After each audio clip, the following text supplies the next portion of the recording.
بے شک وہ پہلا گھر وضع للناس جو انسانوں کے لیے بنایا گیا، للذی ببکہ وہ بکہ تھا۔ بکہ بیت اللہ کا نام ہے اور مکہ شہر کا نام ہے۔ یہ سب سے پہلا گھر تھا۔ اس کا کیا مطلب؟ اس کا مطلب یہ کہ عبادت کی نیت سے بنایا جانے والا پہلا گھر۔ رہائش کے لیے تو پہلے بھی گھر بنائے لوگوں نے، لیکن جو سب سے پہلا گھر عبادت کی نیت سے بنا وہ کعبۃ اللہ تھا۔ حضرت آدم علیہ السلام نے اس کو تعمیر کیا، پھر اسی تعمیر پر یہ مکان بنتا چلا آیا۔ حضرت ابراہیم علیہ السلام نے بھی اسی تعمیر پر اس کو دوبارہ تعمیر کیا۔ پھر قریش مکہ نے نبی علیہ السلام کی نبوت کے اظہار سے پہلے اس کو تعمیر کیا۔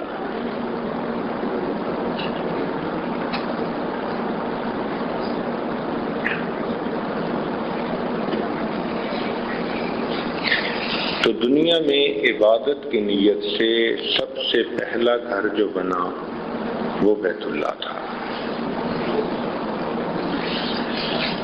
شروع میں اس کے اوپر غلاف نہیں ہوتا تھا۔ پہلی مرتبہ طبہ حمیری ایک بادشاہ تھا یمن کا، اس نے اس کے اوپر غلاف چڑھا دیا۔ یہ اسلام سے 900 سال پہلے کی بات ہے۔ نبی علیہ السلام کی تشریف آوری سے 900 سال پہلے طبہ حمیری نے اس پر پہلا غلاف چڑھایا اور یہ چلتا آیا۔ قریش کے زمانے میں انہوں نے اس کے اوپر حریر کا لباس، ریشم کا غلاف چڑھایا۔ نبی علیہ السلام نے اس کے اوپر یمنی مصری چادر کا غلاف چڑھایا۔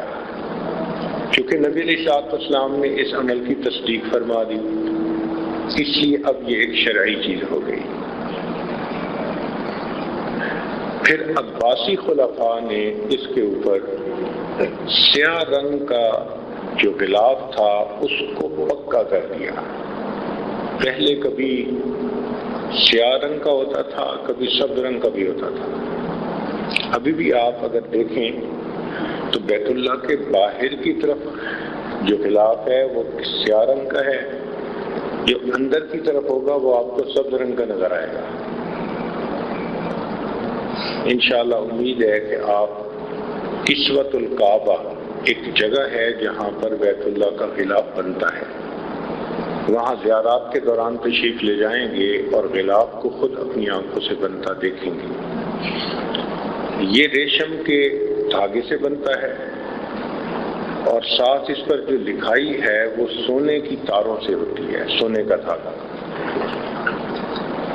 اس وقت تو یہ غلاف بہت وزنی ہوتا ہے، اس کے اوپر 700 کلو گرام ریشم لگتا ہے، 700 kg ریشم، اور ٹوٹل وزن اس کا 2 ٹن کے قریب بن جاتا ہے۔ یہ 2 ٹن وزنی لباس ہر سال بیت اللہ کو پہنایا جاتا ہے۔ عام طور پر جب حاجی لوگ عرفات میں چلے جاتے ہیں اور پیچھے طواف کرنے والے بہت مختصر لوگ رہ جاتے ہیں، یہ کام اس وقت کیا جاتا ہے۔ اس لیے جب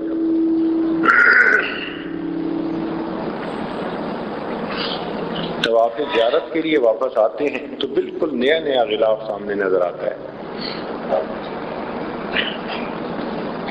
کسوہ کا مطلب ہوتا ہے لپٹی ہوئی چادر، تو اس کو کہتے ہیں کسوۃ الکعبہ، کعبہ پر لپٹی ہوئی چادر۔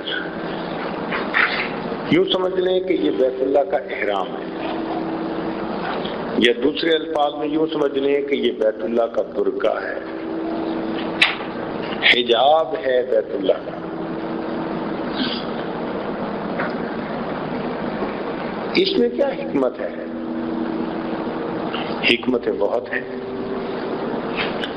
ایک حکمت تو یہ کہ اس غلاف کے چڑھانے پر بیت اللہ شریف کے قریب جب آدمی جاتا ہے اور بیت اللہ کا غلاف پکڑ کر دعا مانگتا ہے تو یہ احساس ہوتا ہے کہ میں دامن محبوب اس کو پکڑ کر، اس سے لپٹ کر میں اپنی فریاد بیان کر رہا ہوں۔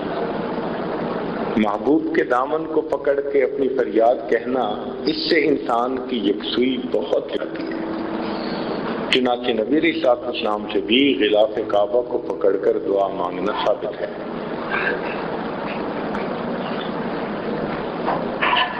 اور دوسرا یہ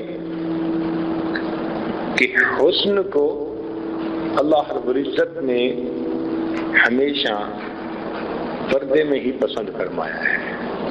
یہ قانون فطرت ہے کہ اللہ رب العزت نے حسن کے لیے پردے کو پسند کیا۔ مبتدی لوگوں کے لیے یہ اہم بات ہے، ورنہ ان کے دل کی بجائے ان کی آنکھ قابو میں نہیں ہوتی۔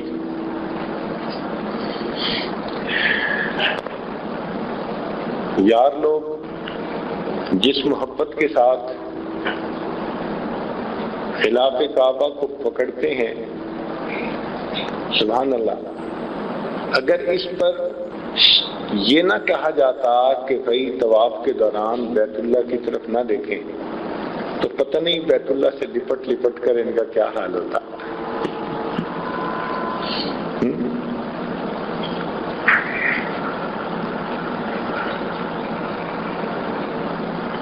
کمال جوش جنوں میں رہا میں گھر میں طواف، کمال جوش جنوں میں رہا میں گھر میں طواف، خدا کا شکر سلامت رہا حرم کا غلاف۔ یہ اللہ کا شکر ہے کہ حرم کا غلاف سلامت رہتا ہے، ورنہ تو دیوانے معلوم نہیں کیا کرتا۔ اس لیے اللہ رب العزت نے یہ ادب سکھا دیا کہ طواف کے دوران تم نے بیت اللہ کی طرف نہیں دیکھنا۔ تاہم بھی چاہتا ہے کہ انسان غلاف کعبہ کو پکڑ کے دعا مانگے، اور پھر مانگتے ہیں، اور جب مانگتے ہیں تو پھر اس وقت آنسو اپنے قابو میں نہیں ہوتے۔ واقعی ایسا لگتا ہے جیسے محبوب کے دامن سے لپٹ کر انسان اپنی فریاد کہہ رہا ہے، اپنے دل کا سارا غم اپنے محبوب حقیقی کو بیان کر رہا ہے۔ تو نو نیاز کے لیے حجاب ہی اولا ہے کہ دل سے بڑھ کے ہے اس کی نگاہ بے قابو۔ کسی نے کہا حجاب اکثیر ہے آوارہ کوئے محبت کو، میری آتش کو بھڑکاتی ہے تیری دیر پیوندی۔ تو قریش کے زمانہ میں بھی یہ غلاف ہوتا تھا، بلکہ ایک روایت میں آتا ہے کہ نبی علیہ السلام ایک مرتبہ رات کے وقت حجر اسود اور رکن یمانی کے درمیان والی سمت پر کھڑے قرآن مجید پڑھ رہے تھے۔ عمر بن خطاب نانو حرم میں آ گئے۔ ان کے دل میں خیال آیا کہ یہ شخص کیا پڑھتا ہے، چنانچہ وہ ایک طرف سے غلاف کعبہ کے اندر چلے گئے اور آہستہ آہستہ اندر چلتے چلتے وہ اسی سائڈ پر پہنچ گئے جہاں نبی علیہ السلام بیت اللہ کے قریب کھڑے قرآن کی تلاوت فرما رہے تھے۔ چنانچہ نبی علیہ السلام سورت پڑھ رہے تھے جس میں کافیہ، حسابیہ، رازیہ، کتابیہ یہ الفاظ تھے۔ جب انہوں نے یہ الفاظ سنے تو وہ سوچنے لگے یہ تو کسی شاعر کا قول پڑھ رہے ہیں۔ تو انہوں نے یہ سوچا کہ یہ کسی شاعر کا قول پڑھ رہے ہیں، کلام پڑھ رہے ہیں، تو قرآن مجید کی آیت کی تلاوت ہوئی وما هو بقول شاعر، یہ کسی شاعر کا کلام نہیں ہے۔ تو انہوں نے دل میں سوچا کہ یہ کسی کاہن کا کلام ہوگا، تو نبی علیہ السلام نے فوراً آیت پڑھی وَمَا بِقَوْلِ کَاہِن، کسی کاہن کا بھی کلام نہیں ہے۔ تو عمر رضی اللہ عنہ گھبرا گئے کہ ادھر میرے دل میں خیال آتا ہے اور ادھر وہی الفاظ ان کی زبان سے، تو یہ کلام تو کوئی اہم بات ہے۔ چنانچہ وہ غلاف کے پیچھے سے نکل کر اپنے گھر کو چلے گئے، مگر سوچتے گئے۔ یہ وہ دن تھا، یعنی یہ وہ رات تھی جس سے اگلے دن قریش مکہ نے ان کو بھیجا کہ جاؤ جا کر مسلمانوں کے پیغمبر اسلام کا کام تمام کراؤ، اور یہ تلوار لے کے نکلے تھے۔ جب تلوار لے کے نکلے تو حضرت سعید رضی اللہ عنہ سے ملاقات ہوئی۔ انہوں نے پوچھا کہاں کا ارادہ ہے؟ کہنے لگے میں جا رہا ہوں، قصہ ختم کر رہا ہوں، نہ رہے بانس نہ بجے بنسری۔ ان کا جاؤ اپنی بہن کا ذرا پتہ تو کرو، وہ مسلمان ہو چکی۔ تو یہ بہن کے گھر آ گئے۔ پھر انہوں نے اپنے بہنوئی کو کہا کہ تم مسلمان ہو گئے؟ انہوں نے جواب میں کہا کہ اگر اسلام حق اور سچ ہے تو سچ کو قبول کرنے میں کیا پرابلم ہے۔ یہ اپنے بہنوئی کو مارنے لگ گئے۔ بہن بچانے کے لیے آئی تو انہوں نے بہن کے بھی تھپڑ لگایا، تو بہن بھی گر پڑی، پھر کھڑی ہوئی، وہ بھی آخر عمر خطاب کی بہن تھی۔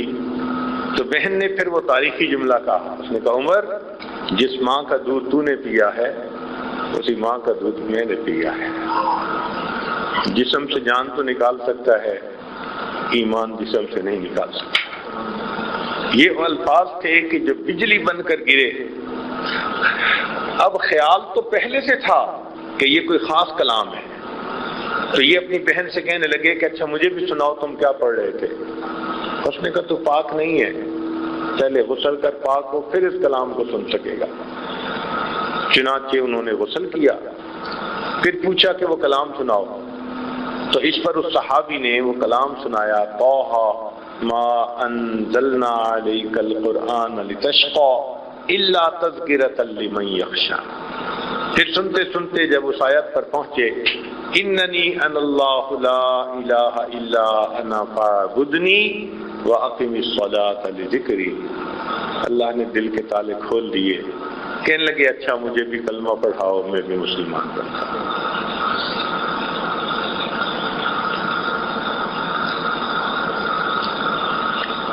تو یہ غلاف کعبہ بہت پہلے سے ہے، اسلام سے 900 سال پہلے سے اس کی تاریخ شروع ہوتی ہے۔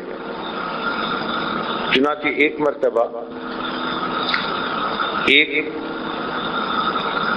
قریش مکہ کے سرداروں میں سے آدمی تھا، وہ آیا اور اس کا نام تھا عفیف، کندہ کا رہنے والا تھا۔ اس نے آ کے بیت اللہ کے قریب ایک عجیب منظر دیکھا کہ بیت اللہ کے دروازے کے قریب یعنی مقام ابراہیم پر نبی علیہ السلام کھڑے ہیں، اور آپ کے پیچھے ایک نوجوان لڑکا کھڑا ہے، 16 سال اس کی عمر، اور اس کے پیچھے ایک عورت کھڑی ہے، اور نبی علیہ السلام جو کر رہے ہیں لڑکا بھی وہی کرتا ہے، عورت بھی وہی کرتی ہے۔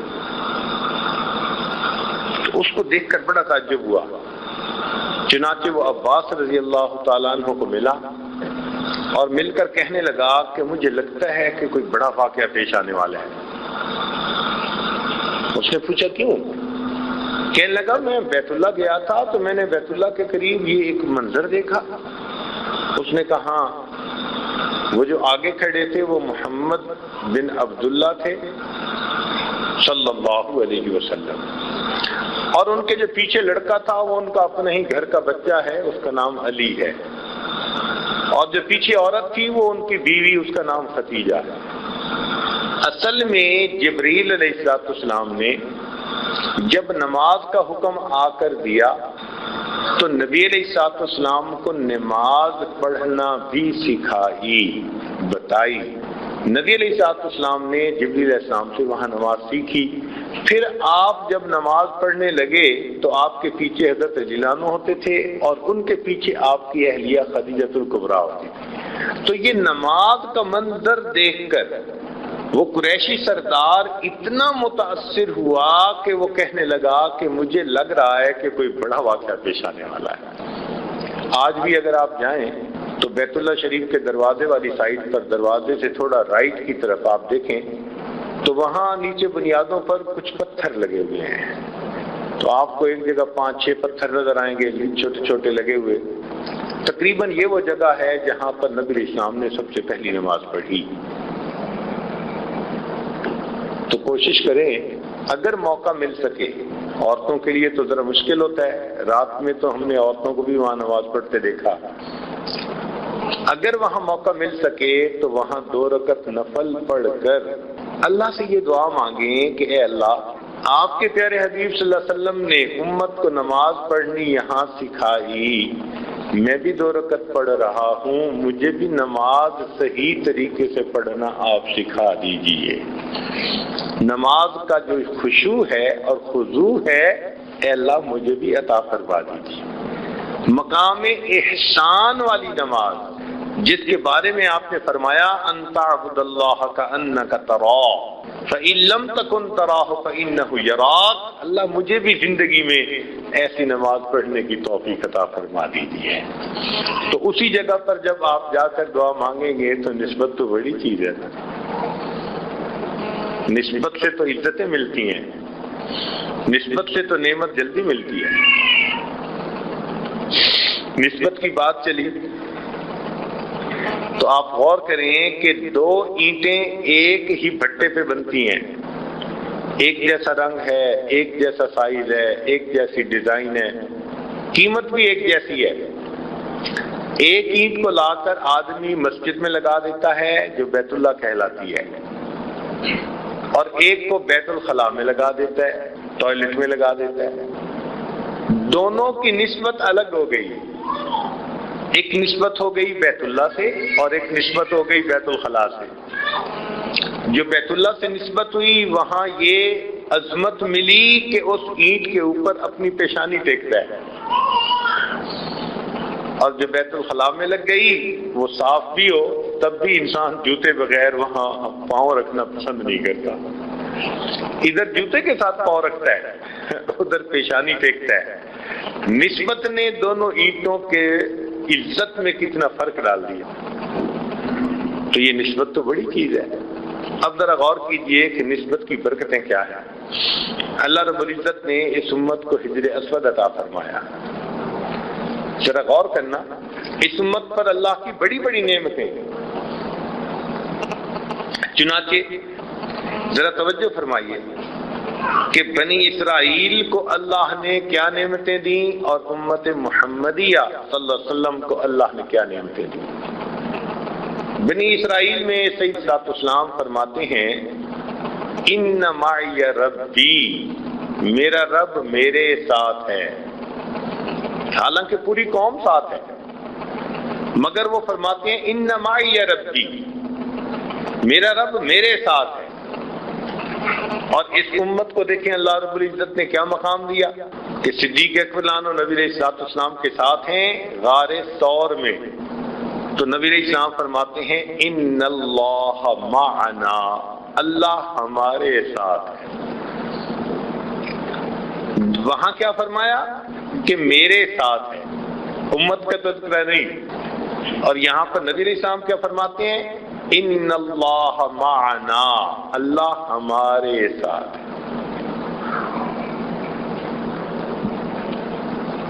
دوسرا علمی نکتہ،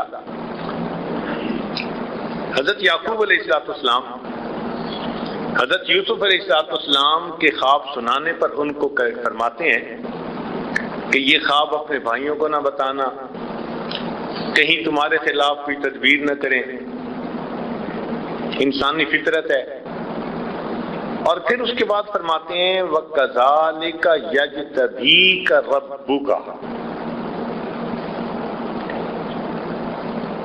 اور ایسے تیرا رب تجھے اپنے لیے خاص کر لے گا،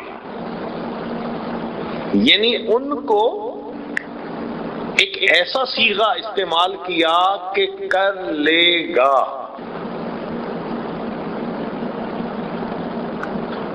اور اس امت کے لیے اللہ تعالیٰ کیا فرماتے ہیں؟ فرماتے ہیں وَاجْتَبَاكُمْ، وہ جس نے تمہیں اپنے لیے خاص کر لیا.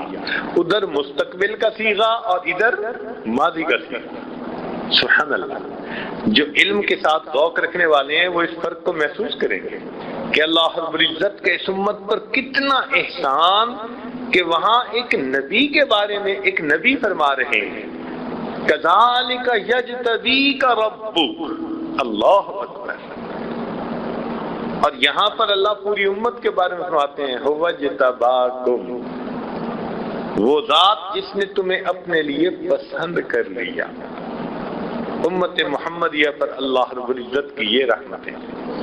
چنانچہ اور اس طرح کے کئی نکات ہیں، لیکن to cut the story short, اصل مقصد کی طرف آئیں کہ بنی اسرائیل پر اللہ تعالیٰ نے آسمان سے مائدہ نازل کیا، کھانا.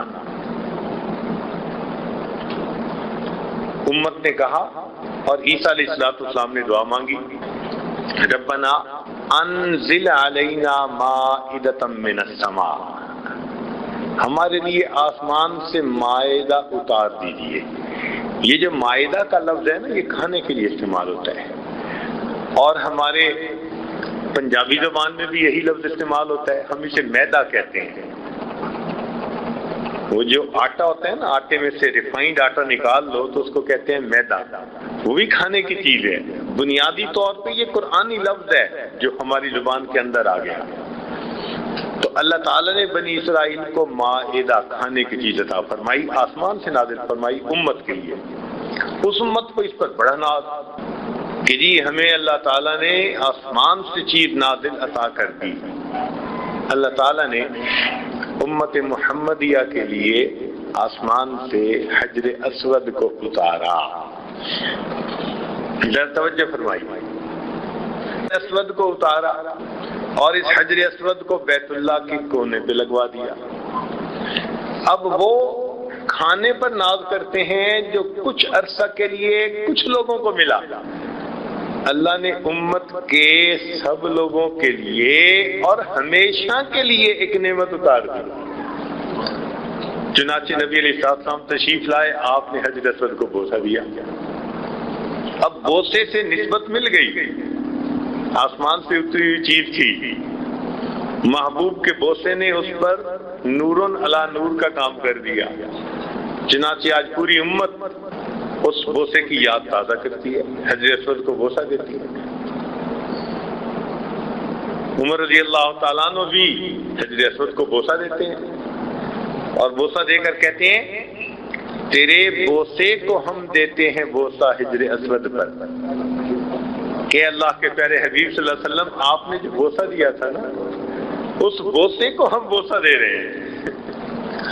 تیرے بوسے کو ہم دیتے ہیں بوسہ حجر اسود پر، وگرنہ کام کیا تھا ہم مسلمانوں کو پتھر سے. ہم مسلمانوں کو پتھر سے کیا کام تھا؟ ہم پتھر کے پوجنے والے نہیں ہیں. ہم تو تیرے بوسے کو بوسہ دیتے ہیں. نبی علیہ السلام نے بوسہ دیا. آج بھی دیکھو امت اس حجر اسود کو بوسہ دینے کے لیے کیسے تڑپ رہی ہوتی ہے.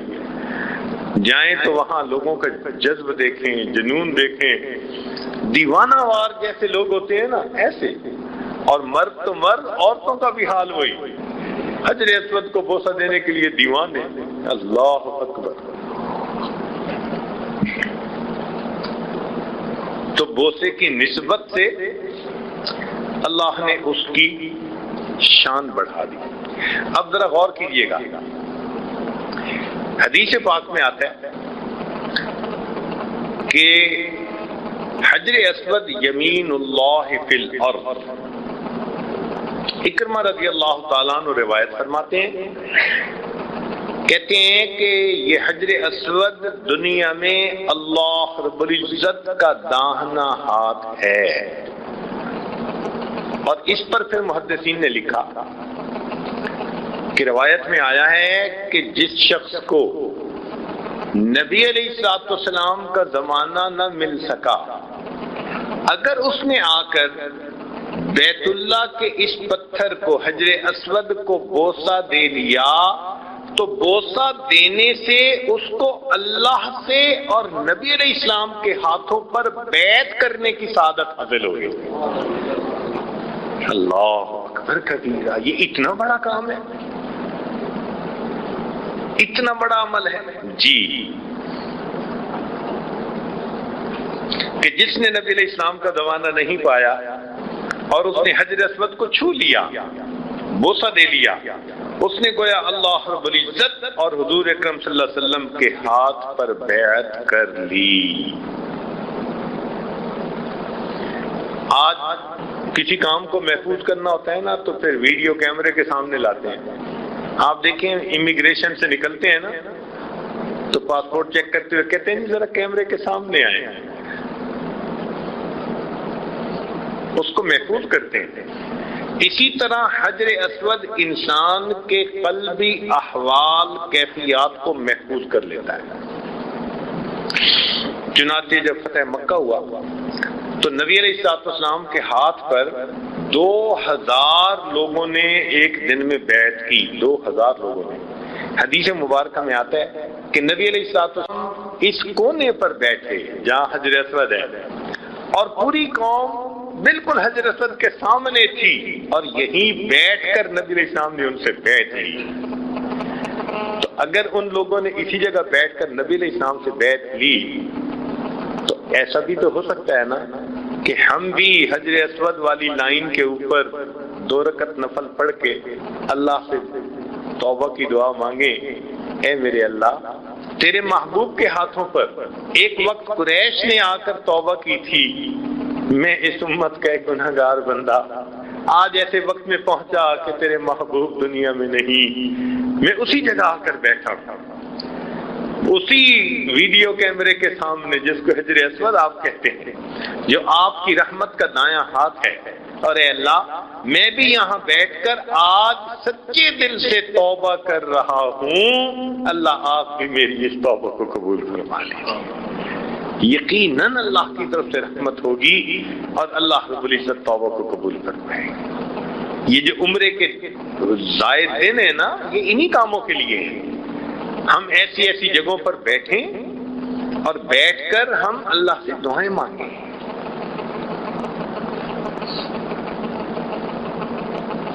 جو ڈھونڈنے والے ہوتے ہیں پتہ نہیں ان کی نگاہ کہاں پہنچتی ہے۔ چنانچہ دارالعلوم دیوبند کے دوسرے محتمم گزرے ہیں، ان کا نام تھا رفیع الدین، بڑے صاحب حال بزرگ تھے، بہت ہی صاحب حال بزرگ تھے، صاحب کشف و کرامت بزرگ تھے۔ حرم تشریف لے آئے، یہاں قیام کیا۔ اب ذرا سوچئے کہ ان کی سوچ کہاں پہنچی۔ ایک دن بیٹھے بیٹھے خیال آیا کہ نبی علیہ السلام نے بیت اللہ کی کنجیاں بنو شیبہ کو عطا کر دی۔ یہ ایک قبیلہ ہے جن کے پاس پہلے سے یہ کنجیاں تھیں، نبی علیہ السلام نے ان کو فتح مکہ کے بعد کنجیاں دے دیں اور فرما دیا کہ یہ قیامت تک تمہارے ہی قبیلے میں رہیں گی، یہ بھی تصدیق فرما دی۔ چنانچہ آج اس وقت بھی ان کے پاس بیت اللہ کی کنجیاں ہیں۔ کوئی بادشاہ بھی اگر آتا ہے نا تو دروازہ کھولنے کے لیے وہی خاندان بنی شیبہ کا بندہ آتا ہے اور آ کے کنجی بردار وہ دروازہ کھولتا ہے۔ تو شاہ رفیع الدین رحمت اللہ علیہ ان کے ذہن میں خیال آیا کہ یہ خاندان بھی رہے گا مکہ مکرمہ میں، اور نبی علیہ السلام کی حدیث سے ثابت ہوتا ہے کہ ان کے پاس چابی بھی رہے گی۔ چنانچہ انہوں نے کیا کیا کہ جو بیت اللہ کا کنجی بردار تھا نا اس کے ساتھ دوستی لگائی، واقفیت بنائی، تعارف کیا، ہدیہ تحفہ دیا، بات چیت کی، حتیٰ کہ چند دنوں میں انسان ہیں آپس میں خوب موانست ہو گئی، محبت ہو گئی، جان پہچان ہو گئی۔ جانے کا وقت آ گیا تو جاتے ہوئے تو پھر دل اداس ہوتے ہی ہیں، تو یہ اس سے جب ملنے لگے تو ان کا بھی دل اداس تھا کہ اچھا آپ جا رہے ہیں۔ انسان کہتا ہے نا کوئی کام ہمارے ذمہ، ہم کیا کر سکتے ہیں، تو جب انہوں نے کہا نا کوئی کام ہمارے ذمے، تو فرمان لگے ہاں ایک کام ہے، اگر آپ کر دیں تو کون سا؟ کہ وہ کام یہ کہ یہ کچھ پیسے ہیں، یہ تو ہے ہدیہ، اور یہ ایک تلوار ہے، یہ ہے امانت۔ کیا مطلب؟ کہ یہ چابی تمہارے خاندان میں چلتی رہے گی، یہ تلوار بھی امانت کے طور پر آپ اپنے خاندان کے حوالے کر دیں، وہ بھی اس تلوار کو محفوظ رکھیں۔ جب امام مہدی آئیں گے اور آپ کے خاندان کا جو شخص ہوگا، وہ جیسے ان کے لیے دروازہ کھولے گا، وہ میری طرف سے ان کو یہ تلوار کا ہدیہ بھی پیش کر دے گا۔ اللہ اکبر! محبت دیکھو کہاں انسان کی سوچ کو لے کے جاتی ہے۔ اللہ اکبر کبیر! یہ فرق ہے ہم میں اور اہل اللہ میں، کہ ہم آتے ہیں اور عمرہ کیا اور فارغ، اب بازار ہے اور ہم طوافین اور طوافات ہیں، ماشاءاللہ بن داؤد، اس کا طواف ہو رہا ہے صبح و شام۔ اور جو اللہ والے ہیں ان کا دل حرم میں اٹکا رہتا ہے۔ چنانچہ حضرت قاری رحیم بخش پانی پتی رحمت اللہ علیہ فرماتے ہیں کہ میں حرم گیا، عمرے کے لیے تشریف لائے۔ فرماتے ہیں حرم میں میں جتنے دن رہا، حرم میں میں جتنے دن رہا، میں نے ہر نماز پہلی صف میں امام کے پیچھے تکبیر اولیٰ کے ساتھ ادا کی۔ اب یہ بات ہماری سمجھ سے بالا تر ہے، ہم تو ایک نماز بھی پہلی صف میں پڑھ لیں تو بڑی ہمت، اور پہلی صف کیا؟ امام کے پیچھے، اور پھر تکبیر اولیٰ کے ساتھ۔ مجھے تو لگتا ہے وہ بیٹھے ہی وہیں رہتے ہوں گے، عشاء اور فجر کے درمیان باہر نکلتے ہوں گے اگر کوئی ضرورت ہوگی تو، ورنہ تو مسجد میں ہی رہتے ہوں گے۔ جی ہاں، ایسے وقت گزارا۔ چنانچہ علامہ زمخشری رحمت اللہ علیہ، جنہوں نے تفسیر کشاف لکھی، جس کے بارے میں شاعر نے کہا گرا کشا ہے نہ راضی نہ صاحب کشاف، تیرے وجود پہ جب تک نہ ہو نزول کتاب۔ وہ علامہ زمخشری تشریف لائے تو اتنا حرم میں رہتے تھے، اتنا رہتے تھے کہ عرب لوگوں نے ان کا نام جار اللہ، اللہ کا پڑوسی رکھ دیا۔ یہ اللہ کے پڑوسی ہیں۔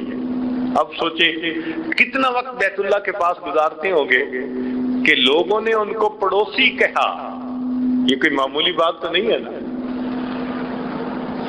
بیت اللہ کے پڑوسی، جار اللہ، اللہ کا پڑوسی۔ کاش ہم بھی حرم میں ایسے وقت گزارتے۔ تو یہ فرق ہے۔ تو بات چل رہی تھی نسبت کی۔ حجر اسود کو نبی علیہ الصلوۃ والسلام کے بوسے کی نسبت حاصل،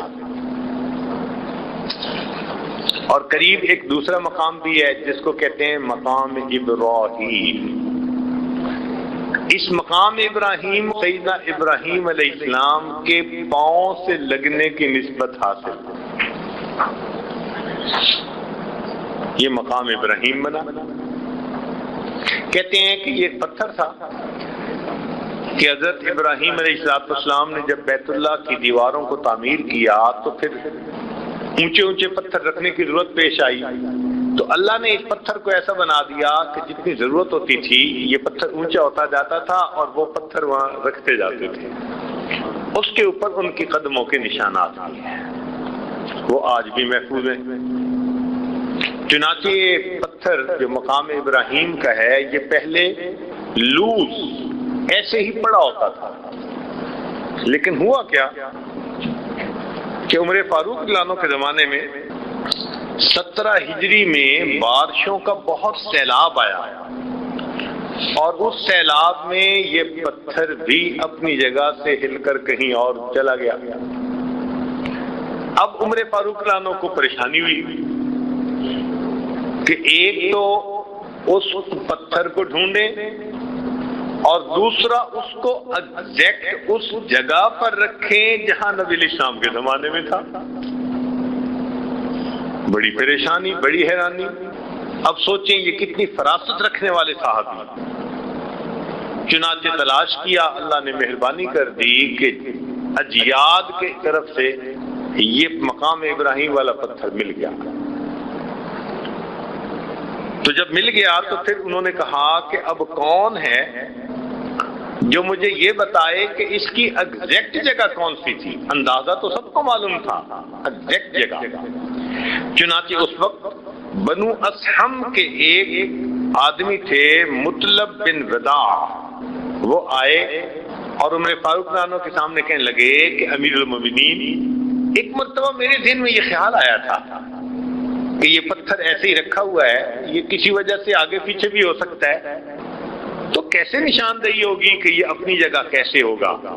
تو میں نے اس وقت اس کی باب کعبہ اور بیت اللہ کے جو کونے ہیں، رکن ارکان ہیں، ان سے پیمائش کر کے رکھ لی تھی۔ وہ پیمائش میرے پاس محفوظ ہے۔ چنانچہ عمر لانو نے ان کو بلایا اور انہوں نے آ کر بتایا، اور سب صحابہ نے اس کی تصدیق کی کہ واقعی یہی اس کی اصل جگہ تھی۔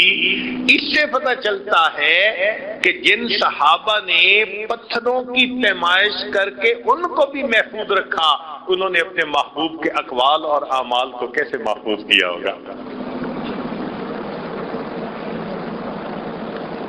یہ قریب کے زمانے میں 1930 اور اس کے قریب کا زمانہ، اس وقت بھی یہ پتھر ایسے ہی رکھا ہوا ہوتا تھا۔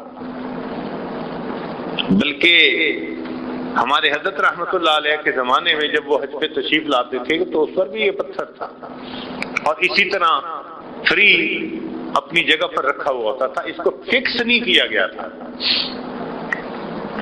بلکہ کہتے ہیں کہ نبی علیہ السلام نے حجۃ الوداع سے واپس تشریف لائے طواف زیارت کے لیے، تو طواف کرنے کے بعد اللہ کے پیارے حبیب صلی اللہ علیہ وسلم نے کنویں میں سے پانی نکالا، زمزم کا کنواں، بئر زمزم، اس میں سے پانی نکالا، ڈول نکالا، اور ڈول میں سے پانی نوش فرمایا، اور پانی نوش فرمانے کے بعد ڈول میں جو پانی بچا، اللہ کے محبوب صلی اللہ علیہ وسلم نے وہ بچا ہوا پانی اس کنویں میں واپس ڈال دیا۔ اور واپس ڈالنے کا جو ہے نا وہ راز یہ تھا کہ میرے بعد میری امت کے جتنے لوگ اس زمزم کو پیئیں گے انہیں میرا بچا ہوا پانی پینے کی سعادت حاصل ہو جائے گی۔ اللہ اکبر کبیرہ۔ دیکھیے محبت کیا عجیب چیز ہوتی ہے۔ چنانچہ ہمارے اکابر آتے تھے اور ڈول نکال کے اس کو پانی کو پیتے تھے، تو فرمانے لگے، ہمارے حضرت نے یہ بات بتائی کہ میں نے دیکھا حضرت مولانا احمد علی لاہوری رحمت اللہ علیہ فرماتے ہیں کہ وہ بھی آئے ہوئے تھے، تو میں نے دیکھا ان پر محبت کا ایسا غلبہ تھا، وہ گئے اور مقام ابراہیم سے یہ جو پتھر تھا یہ اٹھا کر لائے اور ڈول سے زمزم نکالا اور زمزم کو ان پاؤں کے میں ڈال کر وہاں سے نوش فرمایا، جیسے پیالے سے پانی پیتے ہیں نا۔ حضرت مولانا احمد علی لاہوری رحمت اللہ علیہ نے محبت کی بنا پر غلبہ محبت میں ڈول سے پانی ان پاؤں کے نشانات میں ڈالا اور پاؤں کے نشانات سے پھر پانی اپنے لب سے نوش فرمایا۔ اللہ تاہم حکومت وقت نے جب دیکھا کہ بھئی یہ تو غیر محفوظ ہے، پھر تو انہوں نے اس کو ایک جگہ کے اوپر فکس کر دیا۔ آج ایک مینارہ چھوٹا سا بنا ہوا ہے جس کے اندر شیشے کے اندر یہ پتھر رکھا ہوا ہے، تو یہ مقام ابراہیم اپنی جگہ کے اوپر محفوظ۔ سیدنا عمر رضی اللہ تعالیٰ عنہ کو اللہ رب العزت نے ایسی سمجھ دی تھی جس پر ان کو فاروق کا لقب ملا تھا، حق اور باطل کے درمیان فرق کرنے والے، فرقان، کہ ان کی بعض تجاویز بالکل وہی منشاء خداوندی کے مطابق تھی۔ چنانچہ بدر کے قیدیوں کے بارے میں ان کی جو رائے تھی وہ منشاء خداوندی کے عین مطابق تھی، آیتیں اتر آئیں۔ پردے کے بارے میں جو ان کی رائے تھی منشاء خداوندی کے بالکل مطابق نکلی، اللہ نے حجاب کی آیات اتار دی۔ اور تیسری ایک یہ بھی تھی کہ بھئی نماز کہاں پڑھی جائے، تو عمر لانا چاہتے تھے کہ ابراہیم علیہ السلام کے جو پاؤں کے نشانات ہیں نا اس کے قریب میں نماز پڑھی جائے۔ چنانچہ اللہ رب العزت نے قرآن پاک کی آیت اتار دی وَاتَّخِذُوا مِن مَقَامِ إِبْرَاهِيمَ مُصَلًّى، کہ تم مقام ابراہیم کو اپنے لیے مصلی بنا لو۔ اب یہاں مفسرین نے ایک عجیب نکتہ لکھا، نکتہ یہ لکھا، فرماتے ہیں کہ اللہ رب العزت کی قدردانی دیکھیے کہ ابراہیم خلیل اللہ نے اللہ رب العزت کا گھر تعمیر کیا اور اللہ نے اتنی عزت افزائی فرمائی کہ ان کے قدموں کے نشانات کو آنے والے لوگوں کے لیے سجدہ گاہ بنا دیا۔ فرمایا جہاں میرے خلیل کے قدموں کے نشان ہیں اس کے قریب سجدے کرو تو واہ میرے مولا، کتنے قدردان ہیں آپ، اللہ اکبر کبیرہ۔ چنانچہ یہ مقام ابراہیم قبولیت دعا کا مقام ہے۔ امام اعظم ابو حنیفہ رحمۃ اللہ علیہ تشریف لائے اور کہتے ہیں کہ یہاں 2 رکعت میں انہوں نے پورا قرآن مجید مکمل پڑھا، اور پڑھنے کے بعد پھر انہوں نے کہا ما عبدنا کا حق عبادتک وما عرفنا کا حق معرفتک۔ کیوں یہ کہا؟ نبی علیہ السلام کی سنت کی اتباع میں۔ حدیث پاک میں آتا ہے کہ نبی علیہ السلام نے بھی مقام ابراہیم پہ 2 رکعت نفل پڑھ کے یہی الفاظ کہے تھے ما عبدنا کا حق عبادتک، اے اللہ جیسے تیری عبادت کا حق تھا وہ حق ادا ہم نہیں کر سکے، تو ہم بھی پھر اس پر عمل کر لیں۔ مقام ابراہیم پر موقع ملے تو 2 رکعت نفل پڑھ کے ہم بھی یہی کہیں اللہ ما عبدنا کا حق عبادت، وہ جیسے بھی عبادت ہے ٹوٹی پھوٹی، اے اللہ آپ اس کو قبول فرما لیجیے۔